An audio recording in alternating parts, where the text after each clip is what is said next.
Les premières audiences de la nouvelle Cour de répression des infractions économiques et du terrorisme CRIET suscitent déjà moult polémiques au sein de l'opinion publique.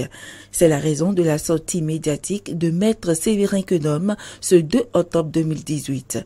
Selon le ministre de la Justice, la CRIET est créée pour faire face aux fléaux qui minent la paix et la sécurité dans le monde. Il s'agit de la corruption, de l'enrichissement illicite, le blanchiment des capitaux et le trafic de drogue. Dans un contexte de réforme où nous devons faire en sorte d'attirer vers nous les investisseurs, qu'est-ce que le gouvernement peut-il faire? Le gouvernement doit se donner les moyens à la fois d'assurer son programme, la mise en œuvre des actions qu'il a prescrites, mais dans le même temps, le gouvernement doit se donner les moyens d'éradiquer, en tout cas, d'apporter la solution qu'il faut à ces fléaux nouveaux, à ces formes nouvelles de criminalité en bande organisée. Voilà donc ce qui a poussé, voilà donc les fondements, voilà donc la raison d'être de la Cour de répression des infractions et du terrorisme. Elle statue donc comme un tribunal correctionnel ou de flagrant délit et peut se réunir en session pour statuer comme une juridiction semblable à la Cour d'assises en matière criminelle.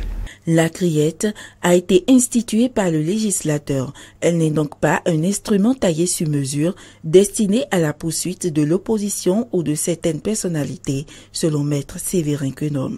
S'il se trouve que certaines personnes ou certaines personnalités se trouvent un jour être justiciables de cette juridiction-là, à raison de faits qui rentrent dans la compétence de cette juridiction, j'allais dire que c'est peut-être du hasard, parce que cette juridiction n'a pas été créée, ces lois-là n'ont pas été votées par le Parlement, parce que on pensait que telle personne commettrait telle infraction ou telle autre infraction. Quoi qu'il en soit, vous devez savoir également, par exemple, que pour ce qui concerne les crimes contre l'humanité, par exemple, comme les crimes économiques, c'est le législateur de 2011 qui a prévu que ces crimes et ces délits-là sont imprescriptibles. Alors, que ce soit aujourd'hui ou que ce soit demain, ces infractions-là seront jugées. Le ministre de la Justice invite par ailleurs toutes les personnes interpellées par la CRIET à répondre pour l'établissement de la vérité.